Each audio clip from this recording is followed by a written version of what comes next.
മാതാജിക്ക് ഇന്നലെ വരെ personally അയച്ചതുണ്ട് question, ഗ്രൂപ്പിൽ പേഴ്സണലി കിട്ടാത്തതുകൊണ്ട്. പക്ഷെ ഇട്ടു. ഇന്ന് എനിക്ക് ഞാൻ വേറെ സമയം ചോദിക്കട്ടെ, കിട്ടിയില്ല. നമ്മുടെ ഈ ഒക്ടോബർ 6 എന്ന് പറഞ്ഞൊരു ഇത് വരുന്നില്ലയോ? അതിലാണ് വരുന്നത്. ഒക്ടോബർ 6.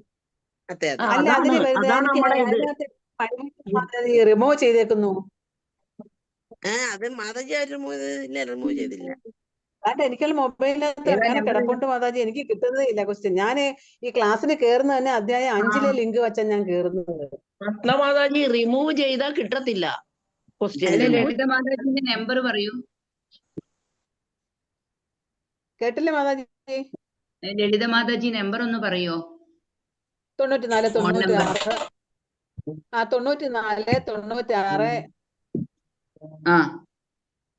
96 30 68 പാസ്വേഡ് സമയമായി. 46 57 ശരി, ഞാൻ ഒന്ന് വിളിക്കാം. ഓം നമോ ഭഗവതേ വാസുദേവായ. ഓം നമോ ഭഗവതേ വാസുദേവായ. ഓം നമോ ഭഗവതേ വാസുദേവായ. ഓം അജ്ഞാനതിമിരാന്തസ്യ ജ്ഞാനാഞ്ജനശലാകയ ചക്ഷുരുന്മീലിതം യേന തസ്മൈ ശ്രീ ഗുരവേ നമഃ.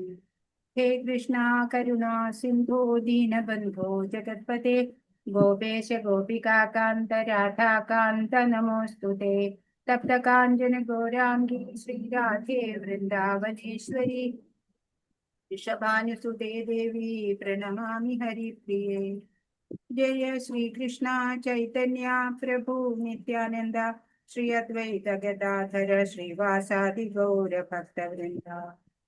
ഹരേ കൃഷ്ണ കൃഷ്ണ കൃഷ്ണ ഹരേ ഹരേ, ഹരേ രാമ രാമ രാമ ഹരേ ഹരേ. ഹരേ കൃഷ്ണ കൃഷ്ണ കൃഷ്ണ ഹരേ ഹരേ, ഹരേ രാമ രാമ രാമ ഹരേ ഹരേ. ശ്രീ ശ്രീ രാധാ ഗോവിന്ദ് की जय, श्रील प्रभुपाद की जय, गुरु महाराज की जय. ഹരേ കൃഷ്ണ ഹരേ കൃഷ്ണ. എല്ലാവർക്കും സ്വാഗതം. ഇസ്കോൺ ബാംഗ്ലൂരിൽ നിന്നുള്ള ഭഗവത്ഗീത പഠനം ഇന്ന് 11ാമത്തെ ദിവസത്തിലേക്ക് വന്നു. 11ാം അധ്യായം വിശ്വരൂപ ദർശനം. ഭഗവാനെ കുറിച്ചുള്ള അതീവ രഹസ്യമായിട്ടുള്ള സത്യം നമ്മൾ ഇന്നലെ മനസ്സിലാക്കി അല്ലെ. ഭഗവാന്റെ ഒരു ചെറിയ ഒരു അംശം കൊണ്ടാണ് ഈ പ്രപഞ്ചം തന്നെ നിലനിൽക്കുന്നത് എന്ന് നമ്മൾ മനസ്സിലാക്കി. ദേവന്മാർക്കോ മഹർഷിമാർക്കോ പോലും ഭഗവാനെ മനസ്സിലാക്കാൻ സാധിക്കില്ല. പിന്നെ ഭഗവത്ഗീതയുടെ സത്ത് എന്ന് പറയുന്ന ആ ചതുശ്ലോകി ഗീത അത് നമ്മൾ കണ്ടു അല്ലെ. ഭഗവാൻ എന്നാണ് എല്ലാത്തിന്റെയും ഉറവിടം. എന്റെ ശുദ്ധ ഭക്തൻ എപ്പോഴും ആനന്ദത്തിലാണ് എന്ന് ഭഗവാൻ പറയുന്നുണ്ട്. ഭഗവാനെ പ്രാപിക്കാനുള്ള ബുദ്ധി ഭക്തന് ഭഗവാൻ തന്നെയാണ് നൽകുന്നത്. ഹൃദയത്തില് ജ്ഞാനദീപം തെളിയിച്ച് അജ്ഞാന അന്ധകാരത്തിനെ അകറ്റുന്നതും ഭഗവാൻ തന്നെയാണ് എന്ന് പറഞ്ഞു. അപ്പൊ അർജുനൻ ഇതെല്ലാം മനസ്സിലാക്കിയിട്ട് എങ്ങനെയാണ് ഭഗവാനെ അംഗീകരിച്ചത് എന്നും ഭഗവാന്റെ വിഭൂതികളും എല്ലാം ഇന്നലെ നമ്മൾ കണ്ടു. അപ്പൊ അർജുനൻ പറയാണ്, പരം ബ്രഹ്മ പരം ധാമ പവിത്രം പരമം ഭവാൻ പുരുഷം ശാശ്വതം ദിവ്യമാതിദേവമജം വിതും. അങ്ങ് പരമദിവ്യോത്തമ പുരുഷനാണ്, പരമമായ ധാമം പവിത്രമായതും നിരപേക്ഷ തത്വവും അങ്ങാണ്, അഭൗതികനാണ്, ശാശ്വതനാണ്, വിഭുവാണ് അങ്ങ് എന്ന് ആ സർവേശ്വരത്വം അംഗീകരിക്കുകയാണ് അർജുനൻ. അപ്പൊ മനുഷ്യ ജന്മത്തിന്റെ ആ പൂർണ്ണത അതെന്താണ് എന്ന്, ധർമ്മം എന്താണ് എന്ന് തിരിച്ചറിഞ്ഞ് ഭഗവത് പ്രാപ്തിക്കായി നമ്മൾ ജീവിതം കാഴ്ചവെക്കുകയാണ് ചെയ്യേണ്ടത്. ഇനി ഈ അധ്യായത്തില് ഭഗവാന്റെ വിശ്വരൂപ ദർശനമാണ് നമ്മൾ കാണുന്നത്. വിശ്വം തന്നെയായിരിക്കുന്ന ആ ഭഗവാനെ കാണാൻ ആഗ്രഹിക്കുകയാണ് അർജുനൻ. അപ്പൊ ഭഗവാൻ അത് കാണിച്ചു കൊടുക്കുന്നുണ്ട്. അപ്പോ ഭക്തന്മാർക്ക് മാത്രമാണ് ഭഗവാന്റെ ഈ ശ്യാമസുന്ദര രൂപം കാണാൻ സാധിക്കുള്ളൂ. യോഗി വര്യന്മാർക്കൊക്കെയാ സാധാരണ ഈ വിശ്വരൂപം കാണാൻ സാധിക്കാം. അപ്പൊ എല്ലാവരെയും ഭക്തിയിലേക്ക് ഉയർത്താൻ ഈ വിരാട് രൂപം കൊണ്ട് സാധിക്കും. അതാണ് ഇത് കാണിക്കാൻ വേണ്ടി അർജുനൻ പറയണത്. ഭഗവാന്റെ പരമ തേജസ് ഒന്ന് നേരിൽ കാണിക്കാമോ എന്ന് വിനയത്തോടെ അർജുനൻ ആവശ്യപ്പെടുകയാണ്. ഭഗവാനോ ആ ദിവ്യ ദർശനം നൽകാൻ റെഡിയായി. ഇതിന്റെ സർവേശ്വരത്വം അസന്നിഗ്ധമായി പ്രഖ്യാപിക്കുകയാണ് ഭഗവാൻ അവിടെ ചെയ്യണത്. പിന്നീട് സർവാംഗ സുന്ദരമായ രൂപത്തിലേക്ക് തന്നെ തിരിച്ചു വരുന്നുണ്ട്. അപ്പൊ ഭഗവാൻ എത്ര ശക്തിശാലിയാണെന്ന് ആർക്കാ അറിയാൻ പാടില്ലാത്തത് അല്ലെ? അപ്പോ ഭക്തൻ ഒരു കുറവും കാണില്ല ഭഗവാനില്. എല്ലാം തികഞ്ഞ ആള് തന്നെയാ അല്ലെ ഭഗവാൻ. അപ്പൊ നമ്മള് മായയിൽ പെടുന്നവരാ ഭഗവാന്റെ മഹത്വം അറിയാതെ പോകുന്നത്. നമ്മുടെ മക്കളുടെയൊക്കെ ഗുണഗണങ്ങൾ എല്ലാരും അറിയണം, നമ്മൾ ആഗ്രഹിക്കും അല്ലെ? അതേപോലെ നമ്മൾ ഇഷ്ടപ്പെടുന്ന ഭഗവാന്റെ മഹിമ അതെല്ലാവരും അറിയണം എന്ന് അർജുനനെ പോലെ നമ്മളും ആഗ്രഹിക്കുകയാണ് അല്ലെ? അത് ഭഗവാന്റെ ആ ഗുണങ്ങള് അത് വീണ്ടും വീണ്ടും അറിയാൻ അർജുനൻ അതിൽ ആകൃഷ്ടനായിട്ട് പറയാണ്. ഈ ബ്രഹ്മാണ്ടം മുഴുവൻ നിറഞ്ഞു നിൽക്കുന്ന ഒരു ശക്തി പ്രകടനമാണ് നമ്മൾ ഇവിടെ കാണാൻ പോകുന്നത്. കലികാലത്ത് ഉണ്ടാകാനിടയുള്ള ആൾദൈവങ്ങൾക്കൊക്കെ ഒരു താക്കീതാണ് ഭഗവാൻ എന്ന് പറഞ്ഞാൽ എന്താണ് എന്ന് അറിയാനുള്ള ഒരു മാനദണ്ഡമായിട്ട്. ശ്രീല പ്രഭുപാദ് പറയും, ഭഗവത്ഗീതയിൽ ഉള്ളതിലുപരി ഭഗവാൻ കൃഷ്ണനെ അറിയാൻ ഒന്നും ബാക്കിയില്ല. അപ്പൊ നമ്മള് ഭഗവത്ഗീത പഠിച്ചു അല്ലെ? നമ്മൾ ഇനി ഭഗവാനെ സ്നേഹിക്കുക, പ്രേമ ഭക്തിയോടെ സേവിക്കുക, അത്രേ നമ്മൾ ചെയ്യേണ്ടതുള്ളൂ. ഹരേ കൃഷ്ണ. ഓം നമോ ഭഗവതേ വാസുദേവായ. ഒന്നാമത്തെ ശ്ലോകം. അർജുന ഉവാച മദനുഗ്രഹായ പരമം ഗുഹ്യമധ്യാത്മസംഹിതം യത്വയോക്തം വചസ്തേന മോഹോയം വിഗതോ മമ. അർജുനൻ പറഞ്ഞു, പരമ ഗുഹ്യങ്ങളായ ആധ്യാത്മിക വിഷയങ്ങളെ കുറിച്ച് അങ്ങ് എനിക്ക് ദയാപൂർവം നൽകിയ ഉപദേശങ്ങൾ കേട്ടതിനാൽ എന്റെ വ്യാമോഹങ്ങൾ ഇപ്പോൾ തീർന്നിരിക്കുന്നു. ഇത്രയും ഉപദേശങ്ങള് ഭഗവാനിൽ നിന്ന് ലഭിച്ചു അല്ലെ? ആധ്യാത്മിക ജ്ഞാനമൊക്കെ ഭഗവാൻ പകർന്നു മാതാജി ഒരു കാര്യം പറഞ്ഞോട്ടെ. അജയ് ഘോഷ് വിളിച്ചിരിക്കുന്ന അദ്ദേഹത്തിന് ക്ലാസ്സിൽ കയറാൻ പറ്റുന്നില്ല എന്ന്. അജയ് ഘോഷ് പ്രഭു. വസന്ത മാതാജി ഒന്ന് ലിങ്ക് ഇട്ട് കൊടുക്കോ?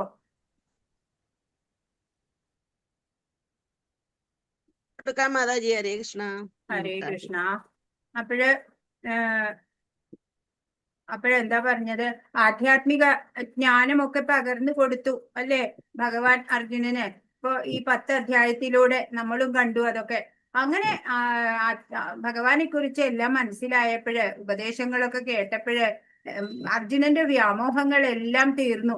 ഇപ്പൊ അങ്ങനെ അർജുനൻ ചോദിക്കുകയാണ് അല്ലെ, ഭഗവാന്റെ മഹിമ എല്ലാം മനസ്സിലാക്കി അർജുനന്റെ വ്യാമോഹമൊക്കെ തീരാണ്. ഇപ്പൊ ഭഗവാനെ കാണുന്നത് എങ്ങനെയാ?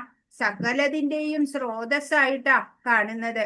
ഇപ്പൊ കൃഷ്ണന്റെ ദിവ്യ പ്രഭാവത്തിനെ നന്നായി മനസ്സിൽ ബോധ്യപ്പെട്ട അർജുനൻ എല്ലാവർക്കും ബോധ്യപ്പെടുത്താൻ വേണ്ടിയിട്ട് വിശ്വരൂപം കാട്ടിത്തരണം എന്ന് ആവശ്യപ്പെടുകയാണ്. വിരാട് രൂപം അല്ലെ? വിശ്വത്വം ആകെ നിറഞ്ഞു നിൽക്കുന്ന ആ ഒരു രൂപമാണ് ഇവിടെ കാണാൻ നമ്മൾ പോകുന്നത്, കാണിക്കാൻ ഭഗവാൻ പോകുന്നത്. മൂന്നാമത്തെ ശ്ലോകം. ഏവമേതത് യഥാർത്ഥത്വം ആത്മാനം പരമേശ്വര ദ്രഷ്ടുമിച്ഛാമി തേ രൂപമൈശ്വരം പുരുഷോത്തമ.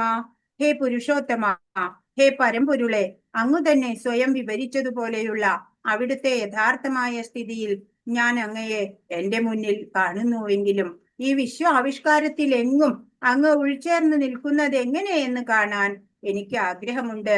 അങ്ങയുടെ ആ രൂപം എനിക്ക് കാണണം. പറയാ പുരുഷോത്തമ എന്നാ വിളിക്കുന്നത്. പരമ്പൊരുളെ അല്ലെ? എല്ലാത്തിന്റെയും ഉപരിയായിട്ടുള്ളത് ഭഗവാൻ മാത്രാണ്. അങ്ങ് തന്നെ സ്വയം വിവരിച്ചതുപോലെയുള്ള അവിടുത്തെ യഥാർത്ഥ സ്ഥിതിയിൽ ഞാൻ അങ്ങയെ എന്റെ മുന്നിൽ കാണുന്നു അല്ലെ? ഇരുഭുജങ്ങളായിട്ട് ദ്വിഭുജ രൂപത്തില്, ശ്യാമസുന്ദര രൂപത്തില് ഭഗവാനെ നേരിൽ മുമ്പിൽ കാണുകയാണ് അർജുനൻ ഇപ്പോ. എന്നാലും ഈ വിശ്വ ആവിഷ്കാരത്തിൽ അങ്ങ് എങ്ങനെയാണ് ഉൾച്ചേർന്ന് നിൽക്കുന്നത്? അതൊന്ന് എനിക്ക് കാണിച്ചു തരാമോ? അത് കാണാൻ എനിക്ക് ആഗ്രഹമുണ്ട് എന്ന് പറയാണ്. അപ്പോ ഈ വിശ്വരൂപം എന്ന് പറയണത് അതൊരു ടെമ്പററി ആണ്, ശാശ്വതമല്ല. അത് എപ്പോഴും ഉള്ളതല്ല. അതൊന്ന് കാണിച്ചങ്ങ് പോവും. മറ്റുള്ള അവതാരങ്ങളൊക്കെ എന്ന് പറഞ്ഞാൽ ശാശ്വതാണ്. ഓരോ അവതാരത്തിനും അതിൻ്റെതായ ധാമങ്ങളുമുണ്ട് അല്ലെ? കൃഷ്ണലോകം പോലെ ഓരോരുത്തർക്കും ഉണ്ട്. വരാഹത്തിനായാലും എല്ലാവർക്കും ഉണ്ട്. അപ്പോ ഈ വിശ്വരൂപത്തിന് അങ്ങനെയില്ല. അതൊരു ടെമ്പററി സെറ്റപ്പാ അല്ലെ? വിശ്വരൂപ ദർശനം ശാശ്വതമല്ല. അതാണ് നമ്മള് ഇപ്പൊ അറിയുന്നത്. യഥാർത്ഥ രൂപത്തിലെ ഇരു കൈകളുള്ള ഭഗവാൻ എന്റെ മുമ്പിൽ ഇപ്പൊ നിൽക്കണം. അർജുനന് ഭഗവാനിലുള്ള വിശ്വാസം സ്ഥിരീകരിക്കാൻ ഈ വിശ്വരൂപത്തിന്റെ ഒന്നും ആവശ്യമില്ല അല്ലെ. കലിയുഗത്തില് പലരും ഈശ്വര അവതാരാണ് എന്ന് പറഞ്ഞിട്ട് വരും. അപ്പൊ അവരെ ഒന്നും കണ്ണടച്ച് വിശ്വസിക്കണ്ട. വിശ്വരൂപം ഭഗവാൻ അല്ലാതെ മറ്റാർക്കും കാണിക്കാൻ സാധിക്കില്ല.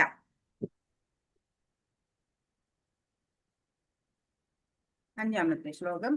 ശ്രീ ഭഗവാൻ ഉവാച പശ്യ മേ പാർത്ഥരൂപാണി ശതശോധസഹസ്രശ നാനാവിധാനി ദിവ്യാനി നാനാവർണാകൃതീനി ച. പരമദിവ്യോത്തമ പുരുഷൻ പറഞ്ഞു, പ്രിയപ്പെട്ട അർജുന, പല വർണ്ണങ്ങളിലും പല ആകൃതികളിലുമുള്ള എന്റെ 1000 ദിവ്യ രൂപങ്ങൾ നീ കണ്ടുകൊള്ളൂ. ഇപ്പൊ കാണിക്കുന്നതിന് മുമ്പ്, വിശ്വരൂപം കാണിക്കുന്നതിന് മുമ്പ് അതിനെക്കുറിച്ച് ഒരു ചെറു വിവരണം കൊടുക്കുകയാണ് അർജുനന്. പരിഭ്രാന്തനാവരുതല്ലോ, അതിനു വേണ്ടിയിട്ട് പറയാണ്, പല വർണ്ണങ്ങളിലും പല ആകൃതികളിലുമുള്ള എന്റെ 1000 ദിവ്യ രൂപങ്ങളാണ് ഇനി നീ കാണാൻ പോകുന്നത് എന്ന്. ഇപ്പൊ മുമ്പും ഭഗവാൻ വിശ്വരൂപം കാണിച്ചിട്ടുണ്ട്.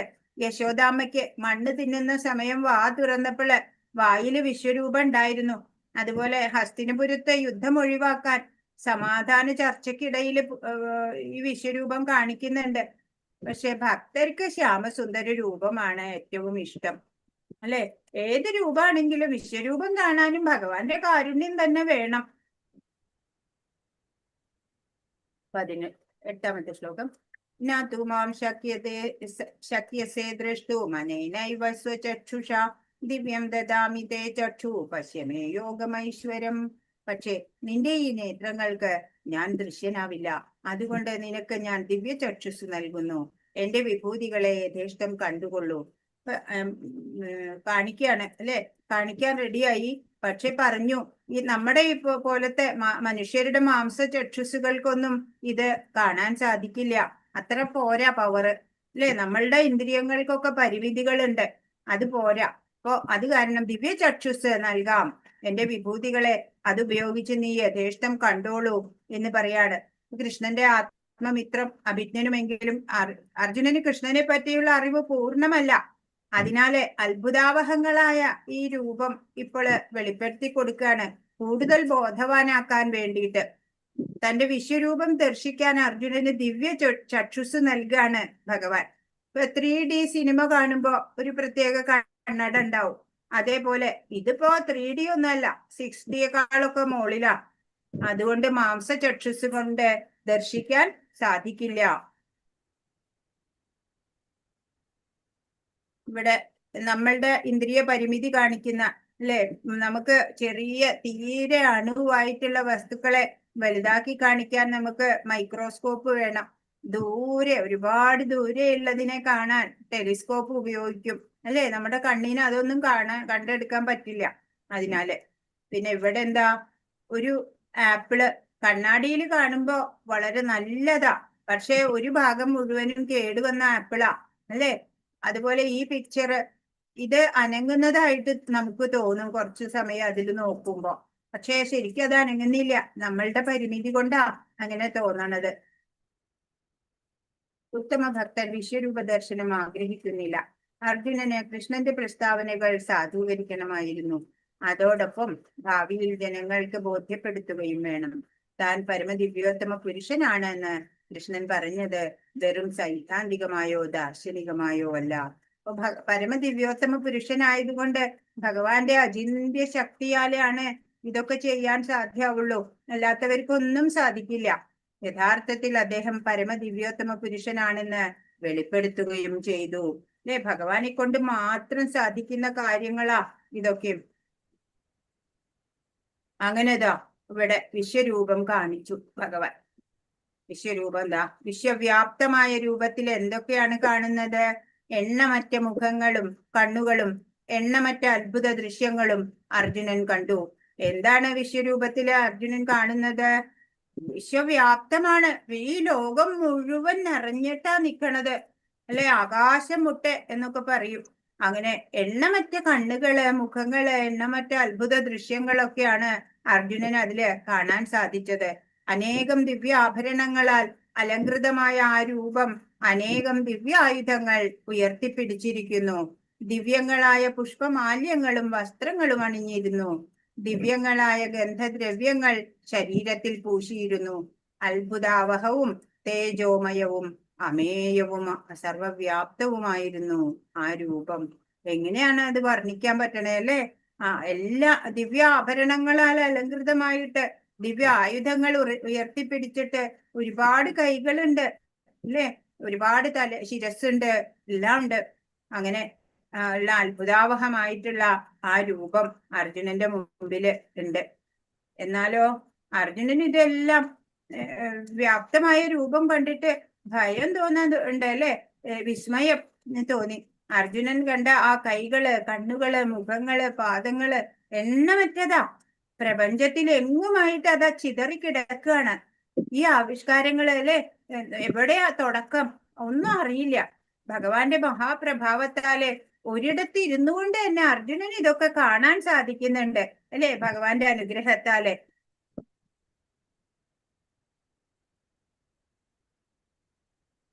പന്ത്രണ്ടാമത്തെ ശ്ലോകത്തിന്റെ ആശയം: ആയിരം ആയിരം സൂര്യന്മാർ ഒരേ സമയം ഉദിക്കുകയാണെങ്കിൽ ഉളവാകുന്ന പ്രകാശത്തോട് തുല്യമായിരുന്നു ആ വിശ്വാത്മകമായ ഭഗവത് രൂപത്തിന്റെ പ്രഭാപൂരം. ഒരു സൂര്യനെ തന്നെ നട്ടുച്ചയ്ക്ക് നമുക്ക് നോക്കാൻ സാധിക്കില്ല. അപ്പോൾ ആയിരം ആയിരം സൂര്യന്മാര് ഒരേ സമയം ഉദിക്കുകയാണെങ്കിലോ അല്ലെ, അത്ര തേജസ്സായിരുന്നു അവിടെ ഉണ്ടായിരുന്നത്. വിശ്വാത്മകമായിട്ടുള്ള ആ ഭഗവത് രൂപത്തിന്റെ പ്രഭാപൂരം വർണ്ണിക്കാൻ സാധിക്കാത്ത അത്ര ഉജ്ജ്വലമായിരുന്നു എന്നാണ്. ആയിരം ആയിരം സൂര്യന്മാര് ഒന്നിച്ചുദിച്ചിട്ട് വിവരണാതീതമായിട്ടുള്ള ദൃശ്യ ആയിരുന്നു. ധൃതരാഷ്ട്രർക്ക് ഇതിന്റെ ഒരു മാനസിക ചിത്രീകരണം നൽകാൻ യത്നിക്കുകയാണ് സഞ്ജയൻ. സഞ്ജയൻ ഇവിടെ നടക്കുന്നതെല്ലാം ധൃതരാഷ്ട്രരോട് പറഞ്ഞുകൊണ്ടിരിക്കുക. അപ്പോഴ് ഈ വിശ്വരൂപം ഭഗവാൻ കാണിച്ചപ്പോഴ് അവിടുത്തെ ആ സിറ്റുവേഷൻ വർണ്ണിക്കാൻ, ആ ഭഗവാന്റെ വിശ്വരൂപത്തിനെ വർണ്ണിക്കാൻ നന്നേ പാടുപെടാണ് സഞ്ജയൻ. 15ാമത്തെ ശ്ലോകം: അർജുന ഉവാച പശ്യാമി ദേവാംസ്തവ ദേഹേ സർവാംസ്തഥാ ഭൂതവിശേഷ സംഘാൻ ബ്രഹ്മാണമീശം കമലാസനസ്ഥം ഋഷീംശ്ച സർവാനുരഗാംശ്ച ദിവ്യാൻ. അർജുനൻ പറഞ്ഞു, കൃഷ്ണ, അവിടുത്തെ ശരീരത്തിൽ സകല ദേവന്മാരെയും മറ്റു സകല ജീവജാലങ്ങളെയും ഞാൻ കാണുന്നു. മാത്രമല്ല താമരപ്പൂവിൽ ഇരുന്നരുളുന്ന ബ്രഹ്മദേവൻ, അതുപോലെ ശിവൻ, ഋഷികൾ, ദിവ്യ സർപ്പഗണങ്ങൾ എന്നിവരെയും ഞാൻ കാണുന്നു. ആരെയൊക്കെയാണ് ആ ഭഗവാന്റെ ദിവ്യ ശരീരത്തില്, വിശ്വവ്യാപ്തമായിട്ടുള്ള ആ ശരീരത്തിൽ കാണാൻ സാധിക്കുന്നത്? സകല ദേവന്മാരെയും കാണാം, മറ്റോ സകല ജീവജാലങ്ങളെയും കാണാം. മാത്രല്ല താമരപ്പൂവിൽ ഇരുന്നരുളുന്ന ബ്രഹ്മദേവനുണ്ട് അവിടെ, അതുപോലെ ശിവനുണ്ട്, ഋഷിമാരുണ്ട്, ദിവ്യ സർപ്പഗണങ്ങളുണ്ട്. എന്താ ഇല്ലാത്ത എല്ലാം ഉണ്ട് ആ വിശ്വവ്യാപ്തമായ ആ രൂപത്തില്. പ്രപഞ്ചത്തിലുള്ളതെല്ലാം അർജുനൻ അവിടെ കാണുകയാണ്. സൃഷ്ടിജാലത്തില് ആദിമനായ ബ്രഹ്മാവ്, പ്രപഞ്ചത്തിന്റെ അധസ്ഥലങ്ങളിൽ ഗർഭോദകശായി വിഷ്ണുവിന് മെത്തയായ സർപ്പം ഒക്കെ ഭഗവത് കരുണയാല് സർഗ ആരംഭം മുതല്, സൃഷ്ടിയുടെ ആരംഭം മുതലുള്ള അന്ത്യം വരെയുള്ള എല്ലാം ദൃശ്യമായി. ഇനി ഒന്നും പ്രത്യേകം എടുത്തു പറയേണ്ടതില്ല, എല്ലാം ദൃശ്യമാവുണ്ട് ആ ശരീരത്തില്. ശ്ലോകം 16ലെ ആശയം: അല്ലയോ ജഗന്നാഥ വിശ്വരൂപ, അങ്ങയുടെ ശരീരത്തിൽ എല്ലായിടത്തും എണ്ണമറ്റ കൈകളും ഉദരങ്ങളും വായ്കളും കണ്ണുകളും ഉരുത്തിരിഞ്ഞു വരുന്നു. ഇവയ്ക്ക് അവസാനമില്ല, ആദിയോ മധ്യമോ അന്തമോ കാണുന്നില്ല. അപ്പോ ഒരു രൂപം കാണിച്ചിട്ട് അത് സെയിം പൊസിഷനിൽ നിൽക്കല്ല, അത് പിന്നെ അങ്ങനെ മാറി മാറിയിട്ട് വരികയാണ് ചെയ്യണേ. അനേകം കൈകള്, ഉദരങ്ങള്, വായ്കളൊക്കെ ഇങ്ങനെ ഉണ്ടായി വരിക, ഉരുത്തിരിഞ്ഞു വരിക. ഇവയ്ക്ക് അവസാനം ഇല്ല. ആദിയോ മധ്യമോ അന്തമോ അതും മനസ്സിലാക്കാൻ സാധിക്കുന്നില്ല. ആളിക്കത്തുന്ന അഗ്നിയുടെയും മധ്യാഹ്ന സൂര്യന്റെയും പ്രകാശം പോലെ ചൂഴെ പരക്കുന്നതും കണ്ണഞ്ചിപ്പിക്കുന്നതുമായ മഹാജ്യോതിസുകൊണ്ട് ദുർദൃശ്യമാണ് അങ്ങയുടെ ഈ രൂപം. എങ്കിലും അനേക വിധത്തിലുള്ള കിരീടങ്ങളും ഗദകളും ചക്രങ്ങളും ധരിച്ച തേജോമയമായ ഈ രൂപം ഞാൻ എവിടെയും കാണുന്നു. ആളിക്കത്തുന്ന അഗ്നി അല്ലെ, അതല്ലെങ്കിൽ മധ്യാഹ്ന സൂര്യന്റെ പ്രകാശം പോലെ കണ്ണഞ്ചിപ്പിക്കുന്ന മഹാജ്യോതിസാണ് അതുകൊണ്ട് ദുർദൃശ്യമാണ് ഈ ഈ ഈ കാഴ്ച. എനിക്ക് ശരിക്ക് കാണാൻ സാധിക്കുന്നില്ല. അങ്ങയുടെ ഈ രൂപം വ്യക്തമാവുന്നില്ല എന്ന് പറയാണ്. എന്നാലും ചിലത് കാണുന്നുണ്ട്. ഏതാ അനേക വിധത്തിലുള്ള കിരീടങ്ങള്, ഗദകള്, ചക്രങ്ങളൊക്കെ ധരിച്ച ഈ തേജോമയമായ രൂപം ഉണ്ടല്ലോ, എല്ലാവിടെയും ഒരു നിഴല് പോലെ കാണുകയാണ്. എല്ലാവിടെയും ഒരു ഭാഗവും ഒഴിവായിട്ടില്ല. അതിന്റെ ആദ്യം എവിടെ, അന്ത്യം എവിടെ, മധ്യം എവിടെ, ഒന്നും കാണില്ല.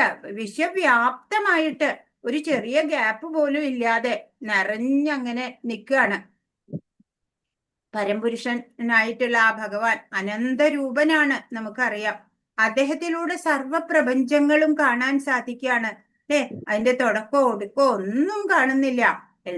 നിറവാണ് അവിടെ മുഴുവനും. 26-27 ധൃതരാഷ്ട്രപുത്രന്മാരെല്ലാവരും അവരെ സഹായിക്കുന്ന രാജാക്കന്മാരും ഭീഷ്മർ, ദ്രോണർ, കർണൻ എന്നിവരും നമ്മുടെ യോദ്ധാക്കളിൽ പ്രമുഖന്മാരും എല്ലാം അങ്ങയുടെ ഭീകരങ്ങളായ വായ്ക്കുള്ളിലേക്ക് അതിവേഗത്തിൽ കടന്നു പോവുകയാണ്. ആ ദംഷ്ട്രങ്ങൾക്കിടയിൽപ്പെട്ട് ചിലരുടെ ശിരസ്സുകൾ ചതഞ്ഞരയുന്നു. അങ്ങനെ വിശ്വവ്യാപ്തമായ രൂപം ആ ശരീരത്തിലെ, ഈ പ്രപഞ്ചത്തിലെ സർഗം സൃഷ്ടി മുതൽ എല്ലാം കാണുന്നു എന്ന് പറഞ്ഞു. പിന്നീട് ആ രൂപം അങ്ങ് മാറി. അത് ഭീതിപ്പെടുത്തുന്ന, ഭയപ്പെടുത്തുന്ന ഒരു തരത്തിലേക്കുള്ള ഒരു കരാള രൂപമായിട്ട് അത് മാറി. എന്നിട്ടോ വായ്കൾക്ക് അകത്തേക്ക് ധൃതരാഷ്ട്രപുത്രന്മാരെല്ലാവരും അവരെ സഹായിക്കുന്ന രാജാക്കന്മാരും, അതിലാരൊക്കെയുണ്ട്? ഭീഷ്മര്, ദ്രോണർ, കർണൻ എന്നിവര് പോലും അതും മാത്രല്ല, പാണ്ഡവരുടെ യോദ്ധാക്കളില് പ്രമുഖരും എല്ലാം അങ്ങയുടെ ആ ഭീകരങ്ങളായ വായ്ക്കുള്ളിലേക്ക് അതിവേഗത്തിൽ കടന്നു പോവുകയാണ്. കൊടുങ്കാറ്റിൽ ഇങ്ങനെ പോകുന്ന പോലെയാ ഇവരെല്ലാവരും ഇത്രയും ഭയാനകമായ ആ വായ്ക്കുള്ളിലേക്ക് കടന്നു പോവുക. ചില പേരുടെയൊക്കെ ശിരസ്സുകള് ആ ദംഷ്ട്രകൾക്കിടയിൽ പെട്ടിട്ട് ചതഞ്ഞരയുന്നുണ്ട്. അവിടെ രക്താണ് മുഴുവനും, അല്ലെ? അങ്ങനെ ഉള്ള കാഴ്ചയാണ് ഇപ്പോഴർജുനൻ അവിടെ കാണാൻ സാധിക്കുന്നത്. അനേകം കണ്ണുകളും കാലുകളും അത് പിന്നെ ഒരു കരാളമായിട്ടുള്ള രൂപത്തിലേക്ക് മാറുകയാണ്. ഭയാനകമായിട്ടുള്ള വിശ്വരൂപം കുരുക്ഷേത്ര ഭൂമിയിൽ ഇപ്പോ അർജുനനും സഞ്ജയനുമാണ് കാണുന്നത്. രുദ്രൻ, ആദിത്യൻ, യക്ഷൻ, കിന്നരര്, അസുരർ, ഗന്ധർവന്മാര് ഇവരും അവരവരുടേതായ ലോകങ്ങളിൽ നിന്നുകൊണ്ട് കാണുന്നുണ്ട്. മറ്റു ലോകങ്ങളിൽ നിന്നിട്ട് അത്ഭുതം ആയിരുന്നു ആദ്യം. പിന്നീട് അത് ഭയമായിട്ട് മാറി. അർജുനന് തന്റെ മനസ്സന്തുലനം തന്നെ നിലനിൽക്കുന്നില്ല എന്നുള്ള ആ ഘട്ടമായി. ഭയാനകമായിട്ടുള്ള കാലരൂപമാണ് ഇപ്പോൾ അർജുനന്റെ മുമ്പിൽ കാണാൻ ഉള്ളത്. ദംഷ്ട്രങ്ങളുള്ള ആ ഭീകര രൂപം ഉണ്ടല്ലോ, യുദ്ധഭൂമിയിലുള്ള യോദ്ധാക്കളെ എല്ലാം ആ വായിലേക്ക് വലിച്ചെടുക്കണ പോലെയാണ്. ആ കാലരൂപത്തിന്റെ വായ്ക്കുള്ളിലേക്ക് എല്ലാവരും ചെന്ന് വീഴുക. ഈയാമ്പാറ്റകള് തീ കാണുമ്പോഴ് പറന്നു ചെന്ന് അതിൽ പതിക്കണ പോലെ ആ കാലസ്വരൂപന്റെ വായിലേക്ക് ഈ യുദ്ധഭൂമിയിലുള്ള എല്ലാ സൈനികരെ, രാജാക്കന്മാരെ എല്ലാം. ഇതിന് ആദ്യവും അന്തവും കാണുന്നില്ല. അപ്പൊ എന്താണ് ഇതിന്റെ സൂചന? യുദ്ധത്തിന് മുമ്പ് തന്നെ ഇവരെല്ലാം മരിച്ചു കഴിഞ്ഞു എന്നാണ്. അർജുനൻ യുദ്ധം ചെയ്തില്ലെങ്കിലും ഇവരെല്ലാരും മരിക്കും. ഇതെല്ലാം ഭഗവാന്റെ മുന്നേ ഉള്ള പ്ലാനിങ്ങാ, അല്ലേ എല്ലാം. അപ്പോ ഭഗവാൻ അറിയാതെ ഒന്നും നടക്കുന്നില്ല. ഇപ്പൊ കുരുക്ഷേത്രത്തിൽ ഒത്തുചേർന്നവരില് ബഹുഭൂരിപക്ഷത്തിന്റെയും നാശം, അതുപോലെ അർജുനന്റെ വിജയവും ഇതിനാല് ഇവിടെ സൂചിപ്പിക്കപ്പെടുകയാണ്. ഭീഷ്മരും കർണനും പോലും ഇല്ലാതാവും എന്നിവിടെ കാണിക്കുകയാണ്. 31. ഇതെല്ലാം കണ്ടിട്ട് അർജുനൻ പറയാണ്, ദേവാദിദേവ, ഉഗ്രമൂർത്തെ, അങ്ങ് ആരാണെന്ന് പറഞ്ഞു തരൂ. ഞാൻ പ്രണമിക്കുന്നു. എന്നിൽ കനിയേണമേ. ആദിപുരുഷനായ അങ്ങയെ എനിക്ക് അറിയണം. അങ്ങയുടെ ദൗത്യം എന്തെന്ന് മനസ്സിലാകുന്നില്ല. ഈ കരാളമായിട്ടുള്ള ഭയാനകമായിട്ടുള്ള കാലരൂപം എല്ലാവരെയും വായ്ക്കുള്ളിലാക്കുന്നു. അങ്ങനെയുള്ള രൂപം കണ്ടിട്ട് അർജുനൻ പറയാ, ദേവാദിദേവ എന്നാ വിളിക്കുന്നേ. ഉഗ്രമൂർത്തെ, അല്ലെ? സൗമ്യ വപു ഒന്നും അല്ല, ഇപ്പോ സൗമ്യനായിട്ടല്ല, ഉഗ്രമൂർത്തി ആയിട്ടാ നിക്കണത്. അങ്ങ് ആരാണെന്ന് പറഞ്ഞു തരൂ. ഞാൻ പ്രണമിക്കുന്നു.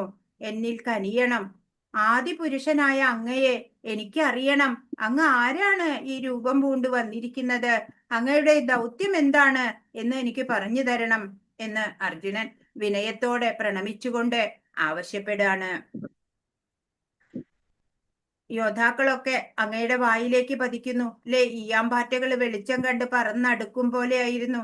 അപ്പോ കൃഷ്ണൻ തന്റെ സുഹൃത്താണ്, ഭഗവാനാണ് എന്നൊക്കെ അർജുനൻ ഇപ്പൊ മനസ്സിലായി. എന്നാലും കൃഷ്ണന്റെ വിവിധ രൂപങ്ങൾ ദർശിച്ചപ്പോൾ അമ്പരന്നു പോയി അർജുനൻ. ഈ സംഹാര ശക്തി പ്രതിഭാസത്തിന്റെ യഥാർത്ഥ ദൗത്യം എന്താണ് എന്ന് ചോദിക്കുകയാണ്. അങ്ങ് ആരാണ്, എന്താണ് അങ്ങയുടെ ദൗത്യം എന്ന്. ഒരിക്കൽ ഭഗവാൻ സംഹാരമൂർത്തിയായ കാലത്തിന്റെ വടിവെടുക്കാണ്. അർജുനൻ പൊരുതിയില്ലെങ്കിലും ഇവരെല്ലാം മരിക്കുക തന്നെ ചെയ്യും എന്ന് കൃഷ്ണന് കാണിച്ചു കൊടുക്കുകയാണ് ചെയ്യണത്. ഹരേ കൃഷ്ണ. ഇപ്പൊ ശ്രീല പ്രഭുപാദ് പറയുന്നുണ്ട്, പിന്നെ എന്തിനാണ് ഭഗവാൻ എല്ലാം ഒരു നിമിഷം മതിയല്ലേ എല്ലാവരെയും വധിക്കണം എന്നുണ്ടെങ്കില്. പിന്നെ എന്തിനാണ് ഭഗവാൻ യുദ്ധം ചെയ്യാൻ അർജുനനോട് പറയുന്നത്? ഭഗവാൻ ഇഷ്ടം തന്റെ ഭക്തന് ക്രെഡിറ്റ് കിട്ടണം എന്നാണ്. ഭക്തനെ എല്ലാവരും പുകഴ്ത്തണം അല്ലെ. ഭഗവാൻ ഒരു നിമിഷം കൊണ്ട് എല്ലാം ചെയ്യാൻ പറ്റും. പക്ഷെ അർജുനനാണ് കൗരവരെ തോൽപ്പിച്ചത്, അവരെ വധിച്ചത് എന്ന് ലോകം അറിയണം. അതിനു വേണ്ടിയിട്ടാണ് ഭഗവാൻ അർജുനനെ ഒരു ടൂളാക്കിയിട്ട് അർജുനനെ കൊണ്ട് ചെയ്യിക്കുന്നത്. ഇതാണ് ഭക്തനും ഭഗവാനുമായിട്ടുള്ള ബന്ധം, മധുര സംബന്ധം എന്നാണ് ഇതിന് പറയാ. ഹരേ കൃഷ്ണ. അപ്പോ വിരാട് രൂപം കാണുന്നത് വരെ ഭഗവാന്റെ മഹത്വം ഇത്രയ്ക്കുണ്ടെന്ന് അർജുനൻ മനസ്സിലാക്കിയിരുന്നില്ല. ഇപ്പൊ പവർ പോയിന്റ് പ്രസന്റേഷൻ കാണിച്ചിട്ട് ഒരു അഡ്വഞ്ചർ ഒക്കെ ഒന്ന് കാണാം അത്രേ കരുതിയുള്ളൂ. പക്ഷെ ഇതിപ്പോ ഇവിടെ ഒരു ഹൊറർ ഷോ ആയിട്ട് മാറിയിരിക്കുകയാണ്. ഇപ്പൊ ഭഗവാൻ പറയാണ്, പരമദിവ്യോത്തമ പുരുഷൻ പറഞ്ഞു, സമസ്ത ലോകങ്ങളെയും സംഹരിക്കുന്ന കാലമാകുന്നു ഞാൻ. ആരാണ് ഭഗവാൻ? സമസ്ത ലോകങ്ങളെയും സംഹരിക്കുന്ന കാലം ആണ്. ഈ കാണുന്ന ജനങ്ങളെ എല്ലാം നശിപ്പിക്കുവാനാണ് ഞാനിവിടെ സന്നിഹിതനായിരിക്കുന്നത്. അതാണ് ഭഗവാന്റെ ദൗത്യം അല്ലെ. എല്ലാവരെയും ഈ കാണുന്ന ആ സേനാനികളും രാജാക്കന്മാരെയും എല്ലാവരെയും നശിപ്പിക്കാൻ വേണ്ടി തന്നെയാണ് ഞാനിവിടെ സന്നിഹിതനായിരിക്കുന്നത്. നിങ്ങൾ പാണ്ഡവരൊഴികെ രണ്ടു കക്ഷിയിലും പെട്ട യോദ്ധാക്കൾ ഏവരും കൊല്ലപ്പെടും. ഈ യുദ്ധത്തിലെ റിസൾട്ട് തന്നു കഴിഞ്ഞു ഭഗവാൻ. എന്താ ഉണ്ടാവണേ യുദ്ധത്തിന്? അതിനാൽ എഴുന്നേൽക്കൂ, പൊരുതി യശസ്സു നേടാൻ തയ്യാറാകൂ. ശത്രുക്കളെ ജയിച്ചിട്ട് സമൃദ്ധമായ രാജ്യം ഭരിക്കൂ. ഞാൻ അവരെ മുമ്പ് തന്നെ കൊന്നുകഴിഞ്ഞു. നീ കേവലം ഒരു ആയുധമാവുന്നതേയുള്ളൂ സവ്യസാചിൻ. അതുകൊണ്ട് പറയാണ്, നീ യശസ്സൊക്കെ നിനക്ക് കിട്ടട്ടെ, നീ രാജ്യം ഭരിക്കും യശസ്വിയായിട്ട്. ഞാൻ അവരെ മുമ്പേ തന്നെ വധിച്ചു കഴിഞ്ഞു. നീ വെറുതെ ഒരു ടൂളായാൽ മതി, വെറുതെ ഒരു അമ്പ എയ്യണ പോലെ ഒന്ന് കാണിച്ചാൽ മാത്രം മതി. ഞാൻ അവരെയൊക്കെ മുമ്പേ തന്നെ വധിച്ചു കഴിഞ്ഞിട്ടുണ്ട്, ഭയപ്പെടണ്ട എന്ന്. അപ്പൊ ഭഗവാന്റെ പ്ലാൻ അനുസരിച്ചാണ് ഇവിടെ എല്ലാം സംഭവിക്കുന്നത്. എല്ലാ പ്രതിഭാസങ്ങളും ആകസ്മികമായി വരുന്നതെന്ന് ആരാ പറയാ? മൂഢന്മാർക്കാ തോന്നാം. പക്ഷെ ഭക്തൻ അങ്ങനെയല്ല തോന്നാ. എല്ലാം ഭഗവാന്റെ പ്ലാനാണ് ഇവിടെ സംഭവിക്കുന്നത്. ഭഗവാന്റെ പദ്ധതി ശരിക്കും എന്താണ്? ബദ്ധരായ നമ്മളെ പോലുള്ള ജീവാത്മാക്കൾക്ക് സ്വധാമമായിട്ടുള്ള ഭഗവത് പദത്തിലേക്ക് തിരിച്ചെത്താൻ അവസരം കൊടുത്തിരിക്കുകയാണ് അല്ലെ. നമുക്കൊക്കെ കിട്ടിയേക്കണ ഒരു ഗോൾഡൻ ഓപ്പർച്യൂണിറ്റി ആണ് ഇത്, മനുഷ്യ ജന്മം എന്നുള്ളത്. അത് മനസ്സിലാക്കിയിട്ട് കൃഷ്ണാവബോധം പുലർത്താണ് ബുദ്ധിമാന്മാര് ചെയ്യുക. ഹരേ കൃഷ്ണ.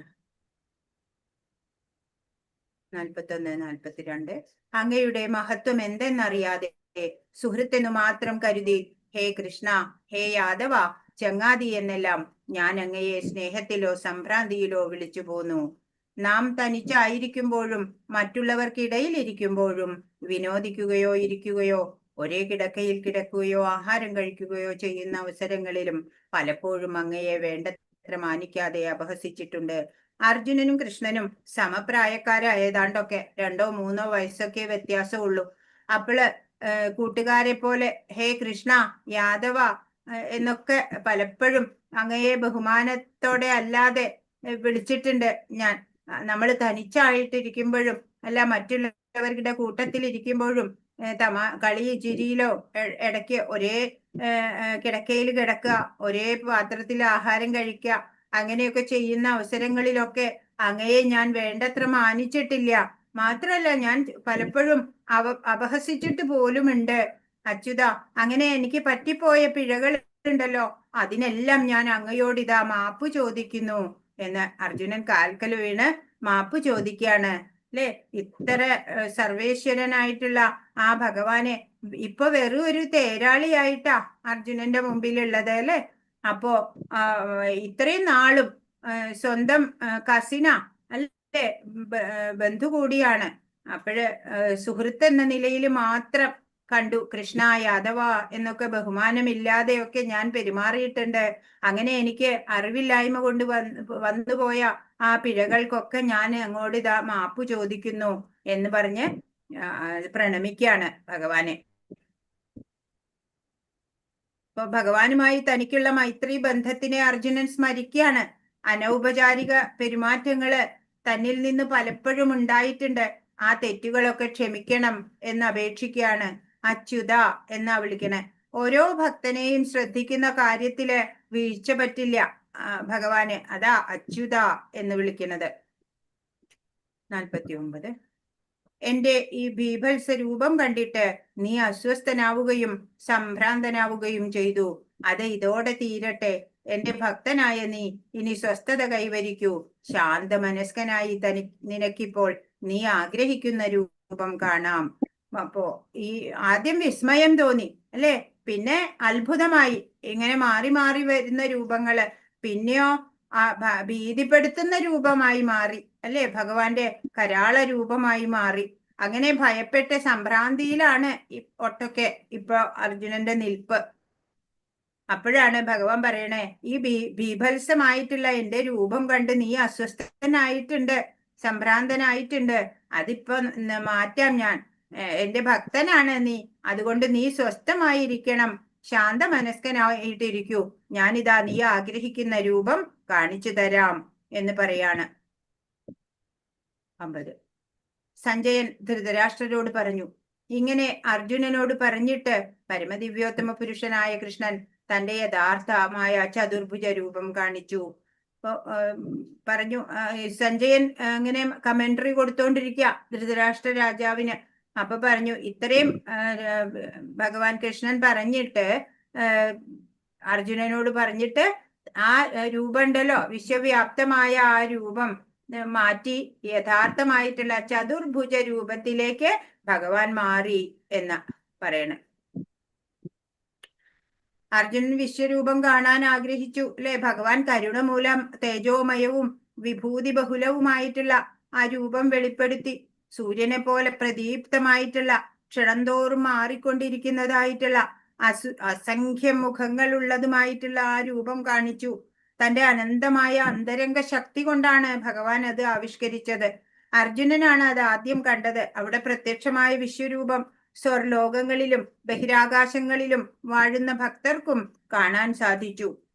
ഒരു ദേവന്റെ നിലയിലെത്തിയവർക്കാണ് ദിവ്യദൃഷ്ടി കൈവരുള്ളൂ. വിഷ്ണു ഭക്തന്മാരാണ് ദേവന്മാരെ എന്നാ പറയാ. വേദസിദ്ധാന്തം അങ്ങനെയാ. അതുകൊണ്ട് ആദ്യമായിട്ട് നമ്മൾ എന്താ ചെയ്യണ്ടേ? ഒരു കൃഷ്ണ ഭക്തയാവുക. കലികാലത്ത് ആർക്കും രണ്ട് കാര്യങ്ങൾക്കും ഒട്ടും സമയമില്ല അല്ലെ. ഭഗവാനെ മറക്കുക, ഭഗവാനെ ഓർക്കാനേ സമയമില്ല. പിന്നെയോ ഭഗവാന് സേവനം ചെയ്യാ, അതിനൊട്ടും സമയമില്ല. പക്ഷെ അങ്ങനെയല്ല നമ്മൾ ചെയ്യേണ്ടത്. പ്രഥമ അധ്യായത്തിലെ ഗുരുജനങ്ങളെ വധിക്കണം എന്നുള്ള അർജുനന്റെ ഖേദം കണ്ടു നമ്മള്. കുരു സദസ്സിൽ വെച്ച് പാഞ്ചാലിയെ വസ്ത്രാക്ഷേപം ചെയ്തപ്പോള് നിശബ്ദരായിട്ട് സ്വകർത്തവ്യം നിറവേറ്റാതിരുന്ന ആ ഗുരുതുല്യരായ പിതാമഹനും എല്ലാം വധ്യരാണ്, അവരെയൊക്കെ വധിക്കാം, കുഴപ്പമില്ലാന്ന് കൃഷ്ണൻ പറഞ്ഞു.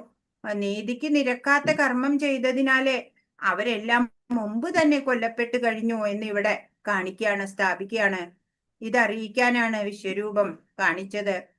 ഭക്തന്മാരെപ്പോഴും സമാധാനപ്രിയരാണ് ആവുക. അതുകൊണ്ട് ഈ രൂപം വെടിഞ്ഞ് ചതുർഭുജ രൂപവും പിന്നീട് ദ്വിഭുജ രൂപവും ഭഗവാൻ കൈക്കൊണ്ടു എന്ന് പറയാണ്. പിന്നീട് ഭീതനായിരുന്ന അർജുനന് ധൈര്യം വരുത്തുവാനായി ഇരു കൈകളോടുകൂടിയ തന്റെ സാധാരണ രൂപം കൈക്കൊള്ളുകയും ചെയ്തു. ഇപ്പൊ വീണ്ടും ആരായി? വീണ്ടും ചാരിയറ്റ് ഡ്രൈവറായി അല്ലെ, തേരാളിയായി മാറി. ഈ സർവേശ്വരനായിട്ടിരുന്ന ആ ശ്രേഷ്ഠതമമായിട്ടുള്ള അചിന്ത്യ ശക്തികളുള്ള ആ ഭഗവാൻ ഇപ്പൊ വീണ്ടും തേരാളി.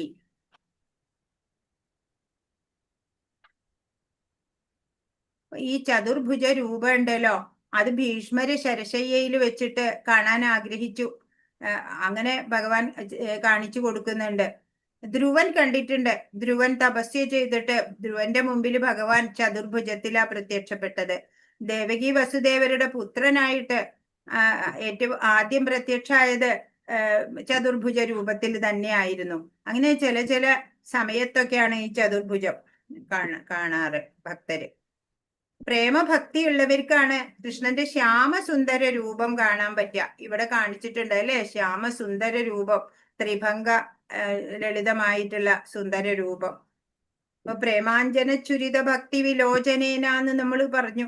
പ്രേമഭക്തിയാകുന്ന അഞ്ജനം കണ്ണിൽ എഴുതിയിട്ട് നോക്കണം ഭക്തർക്ക് എന്ന് ചുരുക്കം. ഉത്തമ ഭക്തർക്ക്, പരമഭക്തർക്കൊക്കെ ഭഗവാന്റെ ഈ രൂപം കാണാൻ സാധിക്കും. നമുക്കറിയാം അല്ലെ, വില്ലുമംഗലം, അതുപോലെ പൂന്താനം, കുറൂരമ്മ, അവരൊക്കെ ഭഗവാനെ നേരിൽ കണ്ട ഭക്തന്മാരാണ് അല്ലെ. ഇരു കൈകളുള്ള രൂപത്തിൽ നിന്നാണ് മഹാവിഷ്ണുവും മറ്റെല്ലാ വിസ്തരണങ്ങളും ഉണ്ടായിട്ടുള്ളത്. തപസ്, വേദപഠനം, തത്വചിന്ത ഇവയ്ക്ക് ഒപ്പം തന്നെ ഒരല്പം ഭക്തി സാധനയും ഉണ്ടെങ്കിൽ കൃഷ്ണന്റെ വിശ്വരൂപം ചിലപ്പോ ദർശിക്കാൻ സാധിച്ചു എന്ന് വരാം. എന്നാല് വിശ്വരൂപത്തിനും അതീതമായിട്ടുള്ള ഈ ദ്വിഭുജ രൂപം, രണ്ട് കൈകളുള്ള രൂപം, അത് കാണാൻ വളരെ പ്രയാസാണ് എന്നാണ്. ബ്രഹ്മാവ്, ശിവൻ ഉൾപ്പെടെ ദേവന്മാര് പോലും അത് ആഗ്രഹിക്കുകയാണ്. സ്വയം സമർപ്പിതനാകുന്ന ഒരു ജീവന് ഈ പരമസത്യം പ്രത്യക്ഷമാവും അല്ലെ. പരമഭക്തർക്ക് പലപ്പോഴും അവര് ഭഗവാനെ നേരില് ദർശിച്ചിട്ടുമുണ്ട്. സന്താന ഗോപാലം കഥയുണ്ട്. അതില് നമുക്കറിയാം കഥ. ബ്രാഹ്മണന്റെ മക്കളെല്ലാം മരിച്ചു പോവാ, ജനിക്കണോടുകൂടി തന്നെ മരിക്കുക. അപ്പോൾ 9 മക്കൾ അങ്ങനെ മരിച്ചു. സങ്കടം പറയാൻ കൃഷ്ണന്റെ അടുത്ത് വന്നു അല്ലെ. എന്റെ ഭാര്യ ഇതാ പൂർണ്ണ ഗർഭിണിയാണ്, അടുത്ത് തന്നെ പ്രസവിക്കും, ഈ കുഞ്ഞിനെയെങ്കിലും ഞങ്ങൾക്ക് കിട്ടാൻ അനുഗ്രഹം ഉണ്ടാവണം എന്ന് പറയാണ്. അപ്പോൾ കൃഷ്ണൻ ഒന്നും പറയണില്ല. അപ്പൊ അർജുനന് സഹിച്ചില്ല. അർജുനൻ പറഞ്ഞു, വിഷമിക്കണ്ട ബ്രാഹ്മണോത്തമ, അങ്ങയുടെ പുത്രനെ ഞാൻ രക്ഷിച്ചോളാം. അങ്ങയുടെ ധർമ്മപത്നി പ്രസവിക്കണ സമയം ഞാൻ അവിടെ രക്ഷയ്ക്കുണ്ടാവാം എന്ന് പറയാണ്. അഥവാ ഞാൻ രക്ഷിക്കാൻ എനിക്ക് സാധിച്ചില്ലെങ്കിൽ ഞാൻ അഗ്നിപ്രവേശം ചെയ്തോളാം എന്ന് പ്രതിജ്ഞ എടുക്കാണ്. സമാധാനായി ബ്രാഹ്മണന്. അർജുനനാണെങ്കിൽ അമ്പുകൊണ്ട് അവിടെ ഒരു സൂതിഗൃഹം ഉണ്ടാക്കി അങ്ങനെ അവിടെ കാവല് നിന്നു അർജുനൻ.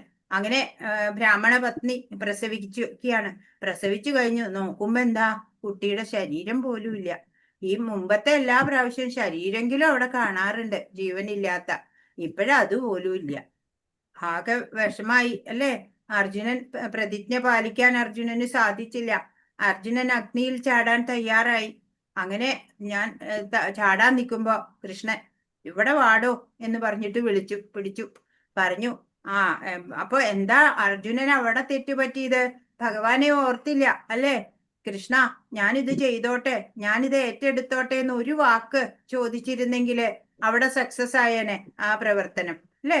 അതുണ്ടായില്ല. എനിക്ക് കഴിവുണ്ട്, ഞാൻ വില്ലാളി വീരനാണ്, ഞാൻ രക്ഷിക്കും എന്ന് പറഞ്ഞിട്ടാണ് ഈ പ്രതിജ്ഞയൊക്കെ കൈക്കൊണ്ടത്. പോട്ടെ, അതൊക്കെ ഭഗവാൻ ക്ഷമിച്ചു. എന്നിട്ട് ഭഗവാൻ പറഞ്ഞു, വരിക, ഒരു സ്ഥലത്തേക്ക് കൂട്ടിക്കൊണ്ടുപോയി. എവിടേക്കാ? വൈകുണ്ഠത്തിലേക്ക് കൊണ്ടുപോയി. അവിടെ എത്തിയപ്പോഴ് വിഷ്ണു അവിടെ അനന്തശയനത്തിൽ നിന്ന് എഴുന്നേൽക്കാണ്. ഇവര് നരനാരായണന്മാരെ ഒരുമിച്ച് കണ്ടപ്പോഴ് എഴുന്നേൽക്കാൻ ശ്രമിച്ചു. വേണ്ട, അവിടെ ഇരുന്നോളൂ എന്ന് കൃഷ്ണൻ. അപ്പോഴ് പറയാണ്, ഈ വിഷ്ണുവിന് ഈ ഭഗവാന്റെ ഈ ദ്വിഭുജ രൂപം കാണാൻ വേണ്ടിയിട്ടാണ് ഈ ഒരു ലീല നടത്തിയത്. അപ്പോ ഭഗവാനെ ഈ രൂപത്തിൽ കാണാൻ ദേവന്മാർ പോലും ആഗ്രഹിക്കുകയാണ് എന്നുള്ളതിന്റെ ഒരു ഉദാഹരണം പറഞ്ഞു എന്ന് മാത്രം. ആ ഒരു രൂപത്തിലാണത്രേ തൃപ്പുണിത്തറ പൂർണ്ണത്രയീശ ടെമ്പിളിലെ ഡെയിറ്റി ഉള്ളത്. ഹരികൃഷ്ണ. ഇതിവിടെ ഇതാരാണ് അറിയോ? ഉടുപ്പിയിലെ കൃഷ്ണൻ ഭഗവാൻ. ഉടുപ്പിയിലെ കൃഷ്ണൻ. അതെ, ഉടുപ്പി. ഹരേ കൃഷ്ണ. അപ്പൊ ആധ്യാത്മികമായ പ്രവണതയുള്ളവർക്ക് നിരന്തരമായിട്ടുള്ള കൃഷ്ണാവബോധം കൊണ്ടും ഭക്തിഭരിതമായിട്ടുള്ള ഭഗവത് സേവനം കൊണ്ടും ദിവ്യ ദർശനത്തിനുള്ള ശക്തിയൊക്കെ പലർക്കും ലഭിച്ചിട്ടുണ്ട്. അവരുടെ മുമ്പിൽ കൃഷ്ണൻ പ്രത്യക്ഷനാകും. ശ്യാമസുന്ദരമൂർത്തിയായിട്ട് കാണുന്നത് ഏറെ പ്രയാസമുള്ള കാര്യം തന്നെയാണ്. എന്നാ ഭക്തിപൂർവം ഭഗവാനെ സേവിച്ചാൽ അതും സാധ്യം ആവും, ഭഗവാന്റെ അനുഗ്രഹം ഉണ്ടെങ്കിൽ. അങ്ങനെയുള്ള ഒരു ഭക്തന് പിന്നീട് ഭഗവത് ധാമത്തിലേക്ക് തിരികെ എത്തുകയും ചെയ്യാം. ഏതിനും ഭക്തിയോഗം, ഭഗവത്ഗീതയിലുടനീളം അതാ ഭഗവാൻ പറയണേ അല്ലെ, ഭക്തിയോഗം അനുഷ്ഠിക്കുക. അപ്പോഴാണ് നമുക്ക് പരിപൂർണത നേടാൻ സാധിക്കുക.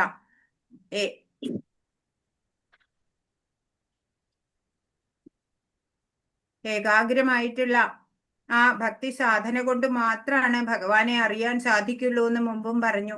വൈദിക ഗ്രന്ഥങ്ങളിലൊക്കെ പറയുന്ന പോലെയുള്ള ആധികാരികമായിട്ടുള്ള നിബന്ധനകളൊക്കെ നമ്മൾ അനുഷ്ഠിക്കണം. അതാ തപശ്ചര്യയോടെ അല്ലേ ജീവിച്ചു വരിക. അതിന് കഠിന പ്രയത്നം വേണം അല്ലേ, ദൃഢനിശ്ചയം വേണം. അങ്ങനെ നേടാൻ കൃഷ്ണഭക്തി അങ്ങനെയാണ് നമ്മൾക്ക് നേടാൻ സാധിക്കുള്ളൂ. അതിനാ നമ്മുടെ ശ്രീല പ്രഭുപാദ് നമ്മുടെ ദിനചര്യകളൊക്കെ അതേ രീതിയിൽ ചിട്ടപ്പെടുത്തി തന്നിട്ടുണ്ട്. നമുക്ക് അതനുസരിക്കുക മാത്രം നമ്മൾ ചെയ്താൽ മതി. ഇപ്പോ അന്നദാനം മഹാദാനം എന്നൊക്കെ പറയും അല്ലെ, പക്ഷെ ഈ കൃഷ്ണഭക്തിയെ ഉദാരമായിട്ട് വിതരണം ചെയ്ത ചൈതന്യ മഹാപ്രഭുവാണ് ഏറ്റവും വലിയ ദാനശീലൻ എന്ന് രൂപ ഗോസ്വാമി പറഞ്ഞിട്ടുണ്ട്. ആ ചൈതന്യ മഹാപ്രഭുവാണ് എല്ലാവർക്കും മഹാമന്ത്രം ജപിക്കൂ, എല്ലാവരും ഭഗവത് ധാമത്തിലേക്ക് മടങ്ങാൻ പ്രാപ്തരാവൂ എന്ന് പറഞ്ഞിട്ട് എല്ലാവർക്കും കൃഷ്ണഭക്തി നൽകിയത് അല്ലെ. ആ കരുണാവതാരം ഇല്ലായിരുന്നുവെങ്കിൽ ഇന്ന് നമുക്ക് ഈ പ്രസ്ഥാനത്തിനകത്ത് നിൽക്കാനും ഈ ഭഗവത്ഗീത പഠിക്കാനും ഒന്നും കഴിയില്ലായിരുന്നു അല്ലേ. അപ്പോ നമ്മൾ എന്താ ചെയ്യണ്ടേ? നമുക്ക് അറിയണ കാര്യങ്ങള് മറ്റുള്ളവർക്ക് പറഞ്ഞു കൊടുക്കുക, ഭഗവാന് വേണ്ടി പ്രവർത്തിക്കുക. ഭഗവാനാണ് പരമലക്ഷ്യമാവേണ്ടത് നമ്മുടെയൊക്കെ. ദുസ്സംഗം വർജിക്കണം നമ്മള്, സർവഭൂതങ്ങളോടും ദയ ഉണ്ടാവണം. എന്നാലാണ് ഭഗവാന്റെ അടുത്ത് പോകാൻ നമ്മളും യോഗ്യരാവുക. അപ്പൊ ഇവിടെ എന്താ പറയണേ, ഒരു കഥയാണ് ഇവിടെ പറയേണ്ടത്.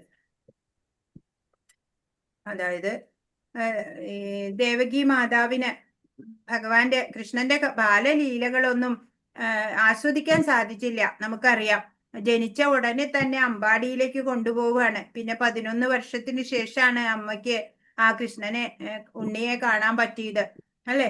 യശോദാമ്മയ്ക്കാണ് ആ ബാലലീലകളൊക്കെ ആസ്വദിക്കാനുള്ള ഭാഗ്യം ഉണ്ടായത്. ഈ കാര്യം കൃഷ്ണനോട് പറഞ്ഞപ്പോഴ് കൃഷ്ണൻ ബാലരൂപം പൂണ്ടു ദേവകി ദേവി അമ്മയ്ക്ക് കാണിക്കാൻ. 3 വയസ്സായ ഒരു കുട്ടി ദേവകി ദേവി വെണ്ണ കടയാൻ നേരം കടകോലെടുത്ത് ദേഹത്തൊക്കെ വെണ്ണയൊക്കെ പുരട്ടി അങ്ങനെ കുറച്ച് ലീലകളൊക്കെ അമ്മയ്ക്ക് സന്തോഷത്തിനായിട്ട് കാണിക്കുകയാണ്. അല്പസമയം കഴിഞ്ഞ് പഴയപടി തന്നെ ആയി.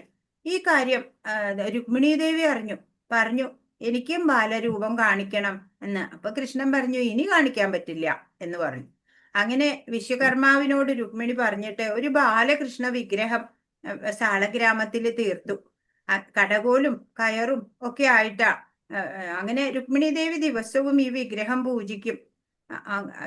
ചന്ദനം അരച്ചതൊക്കെ വിഗ്രഹത്തിൽ ചാർത്തും അങ്ങനെ പൂജിച്ചോണ്ട് വന്നു. കാലങ്ങൾ കഴിഞ്ഞ് ദ്വാരക കടലെടുത്തു അല്ലെ. അപ്പോൾ ഈ വിഗ്രഹം ചന്ദനക്കല്ലാലെ മൂടപ്പെട്ട് കിടന്നു അവിടെ. നൂറ്റാണ്ടുകൾ കഴിഞ്ഞു. അങ്ങനെ ഈ വിഗ്രഹം ഒരു പ്രളയം വന്നപ്പോൾ ഉടുപ്പിക്ക് അടുത്ത് കപ്പലിൽ പോകുന്നവർക്ക് കിട്ടുകയാണ്. ആ വിഗ്രഹാണെന്നൊന്നും അവർക്ക് അറിഞ്ഞുകൂടാ. ഒരു ചന്ദന പാറ പോലെ തോന്നിയിട്ട് അവരത് എടുത്തിട്ട് കപ്പലിലിട്ടു.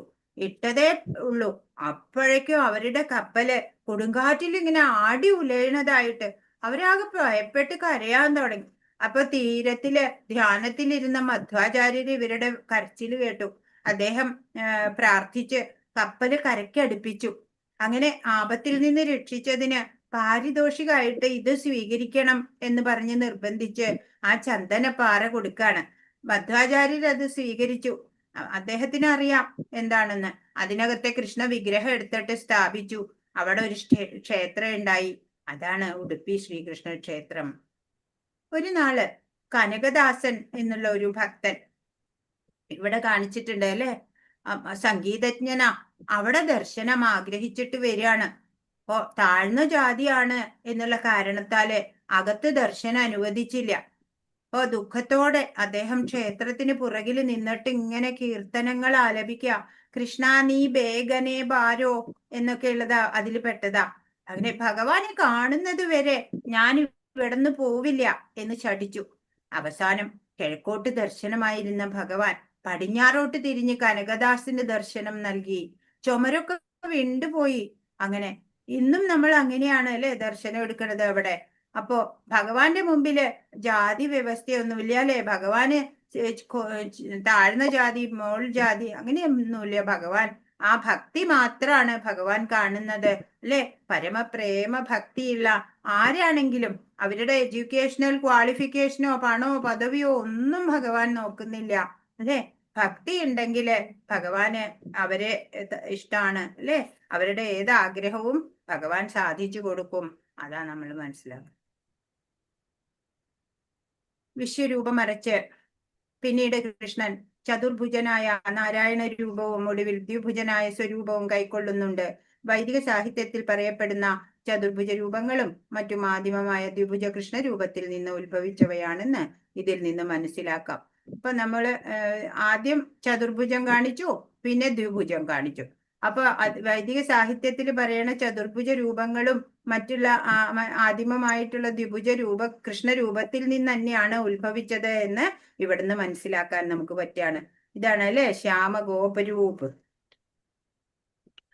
ഏറ്റവും അത്യുജ്വലമായിട്ടുള്ള ശ്ലോകാണ് 55-ാമത്തെ ശ്ലോകം. മത്കർമ്മകൃൻ മത്പരമോ മദ്ഭക്ത സംഘവർജിത നിർവൈര സർവഭൂതേഷു യസമാമേതി പാണ്ഡവ.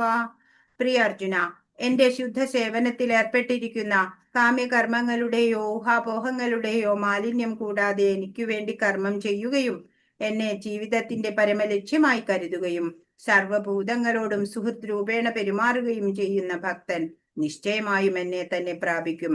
ഭഗവാനെ പ്രാപിക്കാൻ എന്തേ ചെയ്യണ്ടു? 4 കാര്യങ്ങളെ വേണ്ടു. അതാ ഇവിടെ പറഞ്ഞിട്ടുള്ളത്. ഭഗവാന്റെ ശുദ്ധ സേവനത്തിൽ ഏർപ്പെട്ട് കാമ്യകർമ്മങ്ങൾ, അതായത് ഫലേച്ഛയോടെയുള്ള കർമ്മങ്ങളല്ല, അല്ലാതെ ഭഗവാന്റെ ഹിതത്തിനായിട്ട് കർമ്മങ്ങൾ ചെയ്യാം. അങ്ങനെ മാലിന്യമൊന്നും തീണ്ടാതെ ഭഗവാനായിക്കൊണ്ട് കർമ്മം ചെയ്യാം. ജീവിതത്തിന്റെ പരമലക്ഷ്യം ഭഗവാനാണ് എന്ന് കരുതുക. സർവഭൂതങ്ങളോട് ദയുണ്ടാവുക. അങ്ങനെ ചെയ്യുന്ന ഭക്തൻ നിശ്ചയമായും എന്നെ തന്നെ പ്രാപിക്കും എന്ന് അത് ഭഗവാൻ അത് ഉറപ്പ് പറഞ്ഞിരിക്കുകയാണ്. ഇത്രയും ചെറിയ കാര്യങ്ങള് മാത്രം നമ്മൾ ചെയ്യേ വേണ്ടൂ ഭഗവാനെ കിട്ടാന്. ഭഗവത്ഗീതയുടെ സത്ത് മുഴുവനും ഈ ശ്ലോകത്തിൽ ഉൾക്കൊള്ളിച്ചിരിക്കുകയാണ്. ബദ്ധരായ ജീവാത്മാക്കൾക്ക് തങ്ങളുടെ ആത്മീയ സത്തയെയും പരമപുരുഷനുമായിട്ടുള്ള ആ ശാശ്വത ബന്ധത്തെയും കുറിച്ച് മനസ്സിലാക്കാനും എങ്ങനെ സ്വധാമത്തിലേക്ക് ഭഗവത് സന്നിധിയിലേക്ക് തിരിച്ചെത്താമെന്നും ഭഗവത്ഗീത നമുക്ക് പറഞ്ഞു തരുന്നുണ്ട്. ഒരു ഭക്തി രസാമൃത സിന്ധുവിൽ ഒരു ശ്ലോകമുണ്ട്. അന്യാഭിലാഷിതാശൂന്യം ജ്ഞാനകർമാദ്യനാവൃതം ആനുകൂല്യേന കൃഷ്ണാനുശീലനം ഭക്തിരുത്തമ. അന്യ അഭിലാഷങ്ങൾ ഒന്നുമില്ലാതെ ഭഗവാനിൽ മാത്രം ആഗ്രഹം വെച്ചിട്ട് അല്ലെ, അങ്ങനെ ഭഗവാന്റെ ഹിതത്തിനായിക്കൊണ്ട് എല്ലാ കർമ്മങ്ങളും ചെയ്യാം. അങ്ങനെയുള്ള ഒരാള് ഭഗവാനെ പ്രാപിക്കാൻ യോഗ്യനാണ് എന്ന്. എല്ലാ സർവഭൂതങ്ങളോടും ദയുണ്ടാവുക, എല്ലാ ജീവജാലങ്ങളോടും സുഹൃത്ത് രൂപേണ പെരുമാറണം. അങ്ങനെ ഭഗവാനെ മാത്രം പരമലക്ഷ്യമായി കണ്ട് പ്രവർത്തിക്കുക. അത്ര മാത്രമേ വേണ്ടൂ അല്ലെ. ഭഗവാന്റെ ശുദ്ധ സേവനത്തിൽ ഏർപ്പെടുക, അത്ര മാത്രമേ ചെയ്യണ്ടൂ. ശ്രീല പ്രഭുപാദൊക്കെ അങ്ങനെയാണ് ജീവിച്ചത് അല്ലേ. ഹരേ കൃഷ്ണ. അപ്പൊ അനന്യഭക്തി കൊണ്ട് മാത്രാണ് ഭഗവാനെ പ്രാപിക്കാനാവൂ. അപ്പൊ അടുത്ത അധ്യായത്തില് എങ്ങനെ ഭക്തി ചെയ്യാം, എങ്ങനെയുള്ള ഭക്തന്മാരെയാണ് ഭഗവാൻ ഇഷ്ടം, അതെല്ലാം അടുത്ത അധ്യായത്തിൽ നമുക്ക് കാണാം. ഹരേ കൃഷ്ണ കൃഷ്ണ കൃഷ്ണ ഹരേ ഹരേ, ഹരേ രാമ രാമ രാമ ഹരേ ഹരേ. വാഞ്ചാകൽപതരുഭ്യശ്ച കൃപാ സിന്ധുഭ്യേവ ച പതിതാനാം പാവനേഭ്യോ വൈഷ്ണവേഭ്യോ നമോ നമഃ. അനന്തകോടി വൈഷ്ണവ വൃന്ദ കി ജയ്. ശ്രീല പ്രഭുപാദ് കി ജയ്. ഗുരു മഹാരാജ് കി ജയ്. ഹരേ കൃഷ്ണ. ഇന്ന് പറഞ്ഞതിൽ എന്തെങ്കിലും സംശയം ഉണ്ടെങ്കിൽ ചോദിക്കൂ. ഹരേ കൃഷ്ണ. ഹരേ കൃഷ്ണ.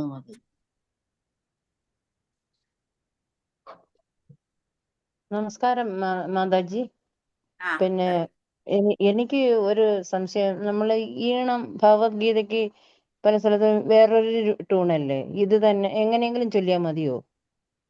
ആ ട്യൂണിൽ ചൊല്ലാനൊക്കെ പഠിക്കാം. നമ്മുടെ തന്നെ ചൊല്ലുന്ന ഗ്രൂപ്പുകൾ ഉണ്ടല്ലോ. ആ ക്ലാസ്സിൽ ചേരാൻ പറ്റും നിങ്ങൾക്ക്. ഭഗവത്ഗീത ശ്ലോക പാരായണത്തിന്റെ ഗ്രൂപ്പ് ഉണ്ട് നമുക്ക്. അതിൽ ചേരാൻ പറ്റും.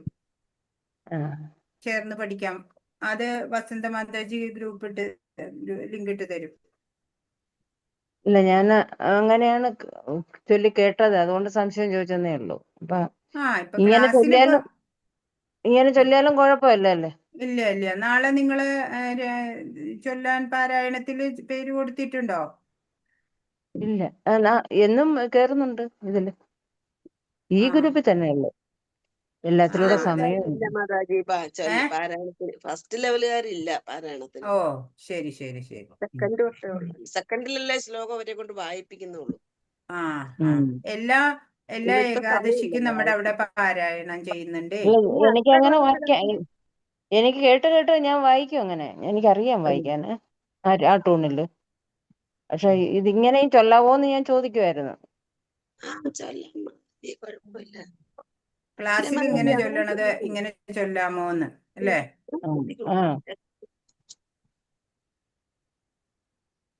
ഇവിടെ ഭഗവത്ഗീത പഠിക്കുക എന്നുള്ളതാണ് ഉദ്ദേശം. ഭഗവത്ഗീതയുടെ സന്ദേശം, ഭഗവാൻ എന്താണ് സന്ദേശം തന്നത്, ഉപദേശം തന്നത്. ഇവിടെ ട്യൂണല്ല പഠിപ്പിക്കുന്നത് ഈ ക്ലാസ്സില്. ഇതില് ഭഗവാന്റെ ആ സന്ദേശം അത് മനസ്സിലാക്കിയിട്ട് നമുക്ക് ഭക്തിയിൽ എങ്ങനെ മുന്നേറാം, അതിനാണ് ഇവിടെ ഊന്നൽ കൊടുക്കുന്നത്. ഇവിടെ ട്യൂണിനല്ല പ്രാധാന്യം കൊടുക്കുന്നത്. അത് ശരി. ഹരേ കൃഷ്ണ. വേറെന്തെങ്കിലും സംശയം?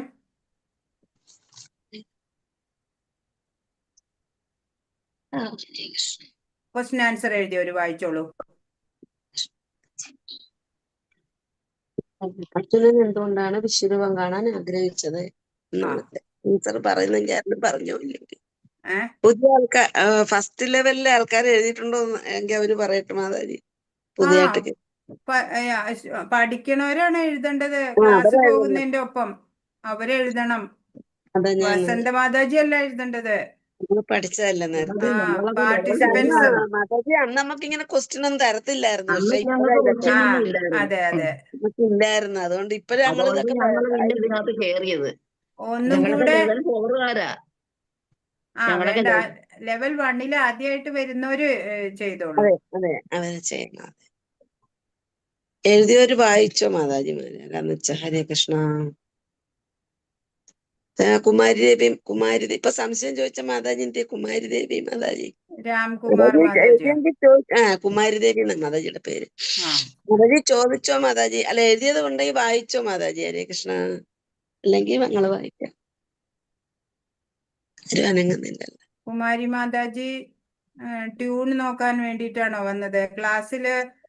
ക്ലാസ് പോകുമ്പോ ഈ തന്ന ക്വസ്റ്റ്യന്റെ ഒക്കെ ആൻസർ അതിനകത്ത് പറയുന്നുണ്ട്. അതൊക്കെ അപ്പോഴപ്പോഴേ എഴുതി പോകണം. അപ്പോഴാണ് ക്ലാസ്സിൽ അറ്റൻറ്റീവ് ആയിട്ട് ഇരിക്കാൻ സാധിക്കുള്ളൂ. ക്ലാസ്സിൽ എന്താ പറയണേ? നമ്മൾ ഭഗവത്ഗീത മനസ്സിലാക്കാൻ വന്നവരാ. നമ്മൾ ട്യൂണിൽ പാടിയിട്ട് നടക്കാൻ വന്നവരല്ല ഇപ്പൊ ഇവിടെ ഉള്ളവര്. അതിന് വേറെ ഗ്രൂപ്പ് ഉണ്ട്. ആരും എഴുതിയിട്ടില്ല അല്ലെ വസന്ത മാതാജി? ഇവിടെ അങ്ങനെ പതിവില്ല അല്ലെ? അല്ല, ഫസ്റ്റ് ലെവല് ഞങ്ങൾ പഠിക്കുമ്പോ ഇല്ല. ഇപ്പോഴല്ലേ ഇങ്ങനെ. ഇപ്പൊ കുറച്ചാളുണ്ടേ ഉണ്ട്. അല്ല, ഇപ്പൊ ഇവിടെ പുതിയതായിട്ട് പഠിക്കാൻ വന്നവരാരും എഴുതുന്ന പതിവില്ല അല്ലെ? ക്വസ്റ്റ്യൻ ആൻസർ എഴുതുന്ന പതിവില്ല.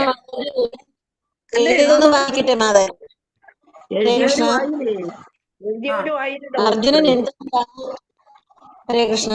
അർജുനൻ എന്തുകൊണ്ടാണ് വിശ്വരൂപം കാണാൻ ആഗ്രഹിച്ചത്? വിശ്വാസാവിഷ്കാരത്തിൽ എങ്ങും ഉൾച്ചേർന്ന് നിൽക്കുന്നത് എങ്ങനെയെന്ന് കാണാൻ എനിക്ക് ആഗ്രഹമുണ്ട്. ഭഗവാന്റെ വിശ്വരൂപം കാണാൻ കരുത്ത് എനിക്കുണ്ടെന്ന് കരുതുന്നുവെങ്കിൽ അല്ലയോ സർവയോഗേശ്വര, ദയവായി ആ നിസീമ വിശ്വരൂപം കാണിച്ചു തരണമേ. അതാണ് മാതാജി. അല്ല, മറ്റുള്ളവർക്ക് ഈശ്വരനെ കുറിച്ച് അറിയാനുള്ള ഒരു മാനദണ്ഡമായിട്ടാണ്. പലരും ഇപ്പൊ ഈശ്വരനാന്ന് പറഞ്ഞിട്ട് ഇക്കാലത്ത് പലരും വരും അല്ലെ? ഞാൻ ഭഗവാനാണ് ആൾദൈവം. അവർക്കൊക്കെയുള്ള ഒരു താക്കീതായിട്ടാണ് അർജുനൻ ആവശ്യപ്പെട്ടത്. ഭഗവാന്റെ ആ സർവേശ്വരത്വം എല്ലാവരും അറിയാൻ വേണ്ടിയിട്ട് അർജുനൻ ആവശ്യപ്പെട്ടതാണ്. അടുത്തത് എല്ലാവരെയും ബോധ്യപ്പെടുത്താൻ വേണ്ടിയിട്ട്. അടുത്തത് അടുത്തത് കൃഷ്ണന്റെ മറ്റ് അവതാരങ്ങളുടെ പ്രത്യേകത എന്താണ്? എന്താ പ്രത്യേകത? മറ്റ് അവതാരങ്ങളൊക്കെ ശാശ്വതമാണ്. വിശ്വരൂപം ശാശ്വതമല്ല, മാറിക്കൊണ്ടിരിക്കുന്നു. അതുമല്ല, ടെമ്പററി ആണ്. ഇപ്പൊ കാണിച്ചു മറഞ്ഞു അല്ലെ, ആ രൂപം മറച്ചു. ഇത് ടെമ്പററി ആണ്, ശാശ്വതമല്ല. മറ്റുള്ള അവതാരങ്ങളൊക്കെ ശാശ്വതമാണ്, അവയ്ക്കൊക്കെ ധാമവുമുണ്ട്. അതാണ് വ്യത്യാസം. പിന്നെ അടുത്തത് വിശ്വരൂപം എങ്ങനെയാണ് ധൃതരാഷ്ട്രർക്ക് ഉപമിച്ചു കൊടുക്കുന്നത്? സഞ്ജയൻ പറഞ്ഞു, അല്ലയോ രാജാവേ, ഇങ്ങനെ പറഞ്ഞിട്ട് യോഗേശ്വരനായ കൃഷ്ണ ഭഗവാൻ തന്റെ ദിവ്യമായ വിശ്വരൂപം അർജുനന് പ്രത്യക്ഷപ്പെടുത്തി. അതാണ് മാതാജി. 1000 സൂര്യന്മാരുടെ ഒരുമിച്ചുള്ള എത്രാമത്തെ ശ്ലോകം? മാതാജി പറഞ്ഞായിരുന്നല്ലോ വായിച്ചപ്പം, പഠിപ്പിച്ചപ്പം. 1000 സൂര്യന്മാരുടെ ഒരുമിച്ചുള്ള ഉദയത്തോട് ഉപമിച്ചിരിക്കുന്നു. സൂര്യന്മാരുടെ പ്രകാശമായിട്ട് ഉപമിച്ചു കൊടുത്തു. 12ാമത്തെ ശ്ലോകം. ഞാൻ ഓർക്കുന്നില്ല മാതാജി പറഞ്ഞപ്പോ. 12. 1000 സൂര്യന്മാരുടെ ഒരുമിച്ചുള്ള ഉദയത്തോട് ഉപമിച്ചു. ഇനി ശ്ലോകം 26, 27 എന്താണ് പറയുന്നത്? 26, 27. ധൃതരാഷ്ട്ര പുത്രന്മാരെല്ലാം അവരെ സഹായിക്കുന്ന രാജാക്കന്മാരും ഭീഷ്മർ, ദ്രോണർ, കർണൻ എന്നിവരും നമ്മുടെ യോദ്ധാക്കളിൽ പ്രമുഖന്മാരുമെല്ലാം അങ്ങയുടെ ഭീകരങ്ങളായ വായ്കളിലേക്ക് അതിവേഗത്തിൽ കടന്നു പോവുകയാണ്. ആ ദംഷ്ട്രകൾക്കിടയിൽപ്പെട്ട് ചിലരുടെ ശിരസുകൾ ചതഞ്ഞരയുന്നു. അതല്ലേ മാതാജി? അതെ അതെ. 32 ഭഗവാൻ അർജുനനോട് എന്താണ് പറയുന്നത്? സമസ്ത ലോകങ്ങളെയും സംഹരിക്കുന്ന കാലമാകുന്ന ഞാൻ ഈ കാണുന്ന ജനങ്ങളെയെല്ലാം നശിപ്പിക്കുവാനാണ് ഭഗവാൻ ഇവിടെ സന്നിഹിതനായിരിക്കുന്നത്. നിങ്ങൾ പാണ്ഡവരൊഴികെ 2 കക്ഷികളിലും പെട്ട യോദ്ധാക്കളേവരെയും കൊല്ലപ്പെടും എന്നാണ് ഭഗവാൻ അർജുനനോട് പറഞ്ഞത്. അടുത്തത് ശ്ലോകം 33 എന്താണ് പറയുന്നത്? അതിനാൽ എഴുന്നേൽക്കൂ, പൊരുതി യശസ് നേടാൻ തയ്യാറാകൂ, ശത്രുക്കളെ ജയിച്ചിട്ട് സമൃദ്ധമായ രാജ്യം ഭരിക്കൂ. ഞാൻ അവരെ മുമ്പ് തന്നെ കൊന്നു കഴിഞ്ഞു. നീ കേവലം ഒരായുധമാവുന്നതേ ഉള്ളൂ സബ്യസാചൻ, എന്റെ പ്രിയ കൂട്ടുകാരാ. ഭഗവാന്റെ സാധാരണ രൂപം ഏതാണ്? ദ്വിഭുജ രൂപമല്ലേ മാതാജി? 11:54 ഭഗവാനെ എങ്ങനെയാണ് അറിയാൻ കഴിയുക? എന്നിൽ ഏകാഗ്രമായ ഭക്തി കൊണ്ട് മാത്രമേ ഭഗവാനിൽ ഏകാഗ്രമായ ഭക്തി കൊണ്ട് മാത്രമേ ഭഗവാനെ കാണാൻ കഴിയൂ. ഈ മാർഗത്തിൽ കൂടി മാത്രമേ എന്റെ നിഗൂഢതയിലേക്ക് പ്രവേശിക്കാൻ കഴിയൂ. അതെ. ഇനി 11:55 എങ്ങനെയുള്ള ഭക്തൻ ഭഗവാനെ പ്രാപിക്കും എന്നാണ് പറയുന്നത്? എന്റെ കാവ്യകർമ്മങ്ങളുടെയോ ഈഹോപങ്ങളുടെയോ മാലിന്യം കൂടാതെ എനിക്ക് വേണ്ടി കർമ്മം ചെയ്യുകയും എന്നെ ജീവിതത്തിന്റെ പരമലക്ഷ്യമാക്കി കരുതുകയും സർവഭൂതങ്ങളുടെ സുഹൃത്തുരൂപേണ പെരുമാറുകയും ചെയ്യുന്ന ഭക്ത നിശ്ചയമായും എന്നെ തന്നെ പ്രാപിക്കണം.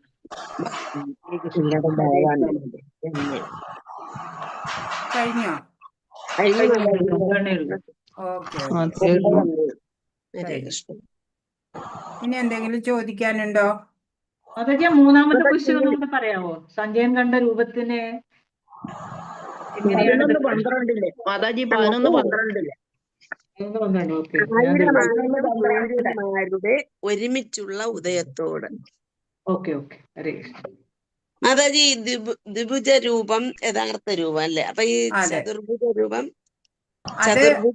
ദ്വിഭുജത്തിൽ നിന്നുള്ള വിസ്തരണമാണല്ലേ ചതുർഭുജ രൂപം? നമ്മുടെ ഈ വിഷ്ണു ഭഗവാനൊക്കെ ചതുർഭുജധാരി, ചതുർഭുജല്ലേ?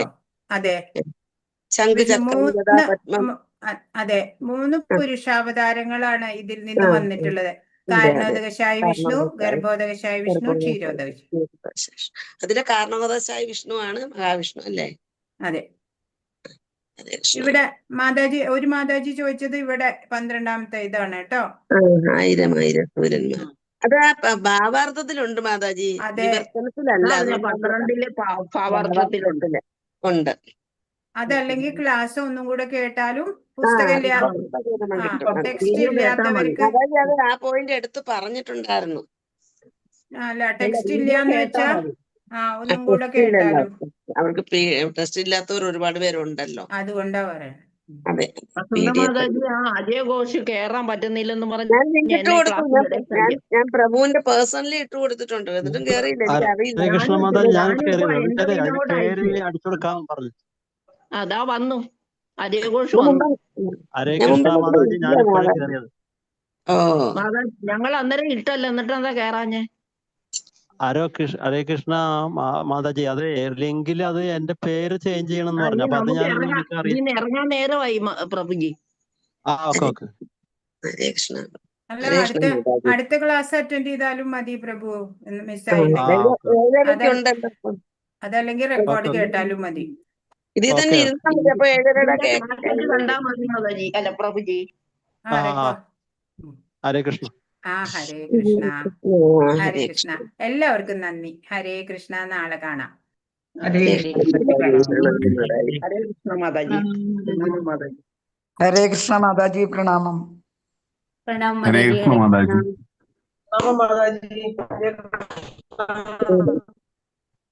മാതാജി പോസ്റ്റ് രംഗ മാതാജി കേറിയിട്ടുണ്ട്.